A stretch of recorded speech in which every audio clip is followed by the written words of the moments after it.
ఇది నేను ఇదిమితంగా చెప్పలేను. బట్ నేను చేసే ప్రతి కార్యక్రమం గూడా, ప్రతి విషయం కూడా నేను ఆయన్ని అనుసరించే ఉంటాను. ఆయన ఇప్పుడు అంటే ఎట్లా చెప్పాలి? ఆహ్, నిత్య జీవితంలో గూడా, నిత్య జీవితంలో గూడా రకరకాల విషయాలు నేను ఆయన అనుసరిస్తాను.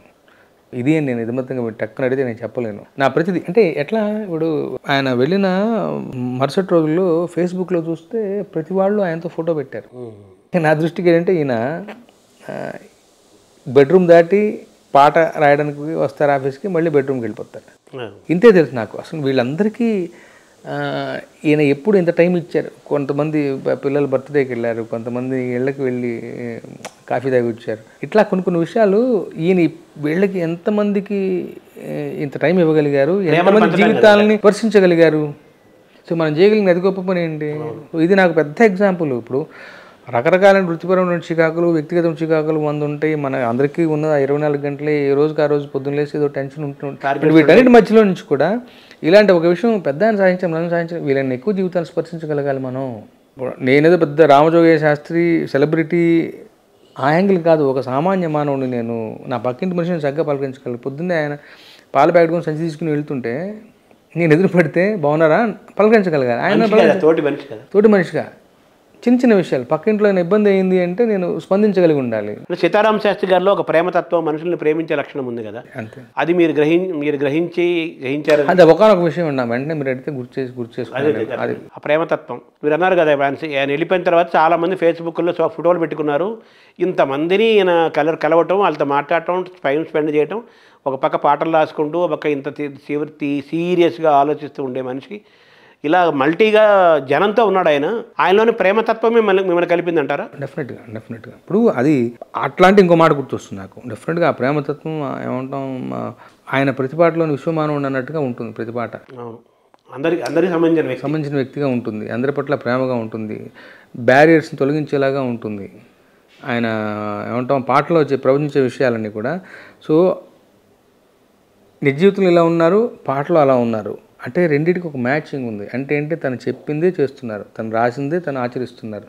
ఇది ఒక ముఖ్యమైన విషయం. పాట వేరు, ఆయన వేరు కాదు. మనం అంటే ఇప్పుడు రచయితలుగా ఉండి మనం ఫేక్గా 100 రాయొచ్చు, అది వేరు. అది సందర్భము, పాత్ర, సందర్భం కథానుసారంగా కదా. ఇప్పుడు కుదిరిన మేరకల్లా మనం కొన్ని గొప్ప పాటలు అనుకునే కొన్ని ప్రవచనాలు చెప్తూ ఉంటాం.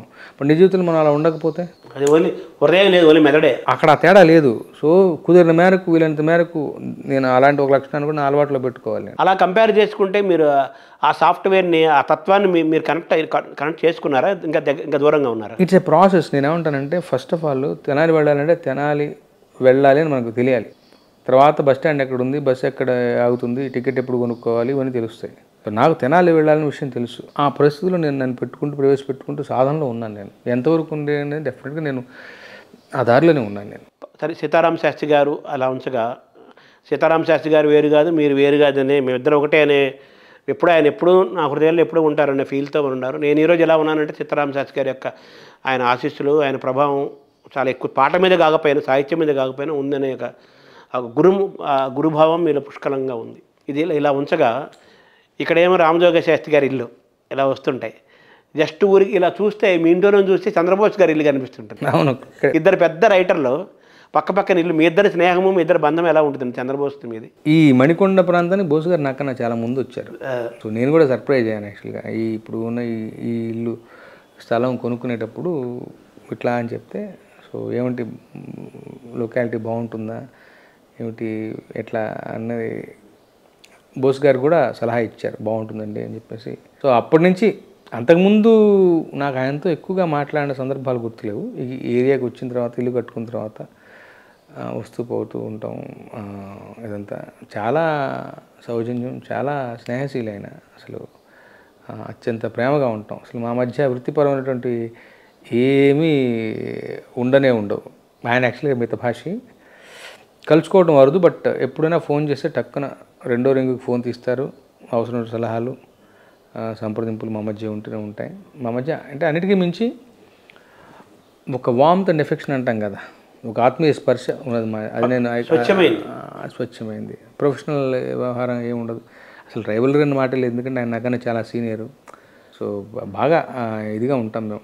మా ఆస్కార్ వచ్చిన రోజు తెల్లవారుజామున 4 గంటలకల్లా లేచి నించున్నాను. మా బోస్ గారు అలా ఊరేగింపుగా వస్తుంటే వచ్చిన చిన్న స్వాగతిస్తూ వాళ్ళ కుటుంబ సభ్యులతో పాటు నేను కూడా అక్కడ ఉన్నాను. తన సౌజన్యం. కార్ టాప్లో ఉన్నారు ఆయన. నన్ను చూసి దిగి వచ్చి ఆలింగనం చేసుకుని ఇక్కడి నుంచి మా ఇంటి దాకా నడుచుకుని వెళ్ళటం.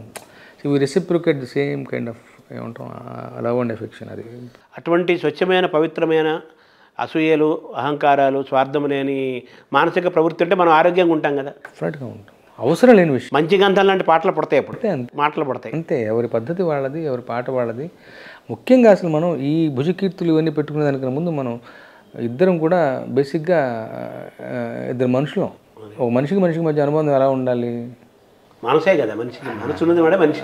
అది సంగతి. సో ఆ లెక్కలు మేము చాలా బాగా ఇదే అయిన వాళ్ళం. మేమిద్దరమే కదా యాక్చువల్గా. మా ఆవిడ సుచిత్ర గారు కూడా మంచి ఫ్రెండ్స్. వాళ్ళ ఫామ్లో పండిన కూరగాయలను అప్పుడు మా ఇంటికి వస్తూ ఉంటాయి. మేమేమన్నా పులిహోరలు బొబ్బట్లు చేసుకుంటే ఇటు పంపిస్తూ ఉంటాం. ఇద్దరి మధ్య మంచి మంచి మైత్రి ఆ బంధం. అంటే ఇది ఒక ఆరోగ్యకరమైన, అంటే గతంలో అలా వేటూరి ఆత్రేయ గారు అలాగే ఉన్నారు, డిఫరెంట్ తరాల వాళ్ళు అలాగే ఉన్నారు. మీరు కూడా మల్లాది రామకృష్ణ శాస్త్రి గారి సముద్రాలు అలాగే ఉన్నారు.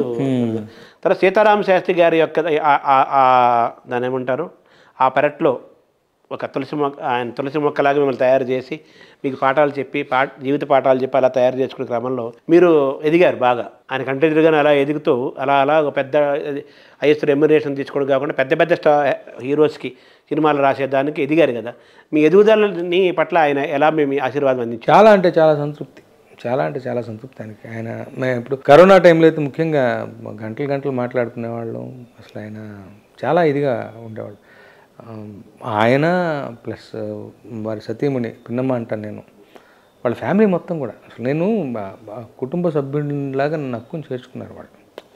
సో నా పట్ల నా అదృష్టం అది అంతే. మీ ఊరు ఎప్పుడైనా తీసుకెళ్ళారా అవన్నీ? లేదు, ఇంటికి వచ్చారు. ఇంటికి వచ్చారు. మీరు రాసిన పాటలు బాగా ఆయనకి ఇష్టమైన పాటలు ఏమైనా ప్రశంస అద్భుతంగా పొందిన